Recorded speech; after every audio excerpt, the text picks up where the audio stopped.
Homélie 91. Des défauts naturels et de la vie surnaturelle. C'est avec une certaine modération qu'il faut entendre le mot « corruption » quand il est appliqué à la nature humaine. Il serait plus juste de dire « déviation ». Dieu avait créé l'homme droit, dit l'Ecclésiastique. Le péché l'a incliné vers la terre. C'est la corruption du chef-d'œuvre. Il faut, pour le redresser, le diriger vers le ciel. Il faut le secours de la grâce. L'imitation appelle cette opération « vaincre la nature ». La nature a été viciée dans l'intelligence, elle ne voit plus qu'à travers les embruns des sens. La grâce vient l'éclairer. Elle a été viciée dans la volonté aussi. Elle hésite et se laisse entraîner. La grâce la rend forte en la soutenant. La nature a été viciée également dans les sens. Ils se sont révoltés dans leur goût et leur aspiration. La grâce les redresse et les tient.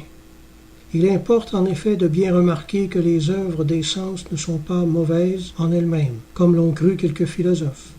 Il ne faut donc point détruire la nature, mais la redresser. C'est l'opération de la grâce.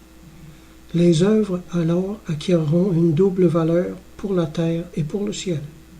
Comme la branche greffée sur le tronc participe à la vie de l'arbre, ainsi nous participons à la vie de Dieu. Nous qui par le baptême, selon la parole de saint Paul, avons été hantés sur l'olivier divin, qui est la croix. Cette vie nouvelle éclose en nous, c'est la vie de la grâce ajoutée à la nature. Comme la vie naturelle, elle a sa naissance et ses accroissements. Ce sont les illuminations et les progrès. Elle a ses opérations et ses infirmités. Ce sont les vertus et les péchés. Il ne suffit point, pour bien vivre, de n'être point malade. Il faut encore exercer ses facultés et agir. Il en est de même dans la vie surnaturelle. La vie naturelle est un mystère. Pourquoi la vie surnaturelle ne le serait-elle point? Adorons le mystère, mais vivons et agissons. Il faut s'étudier à développer en soi une vertu particulière pour croître dans la vie spirituelle.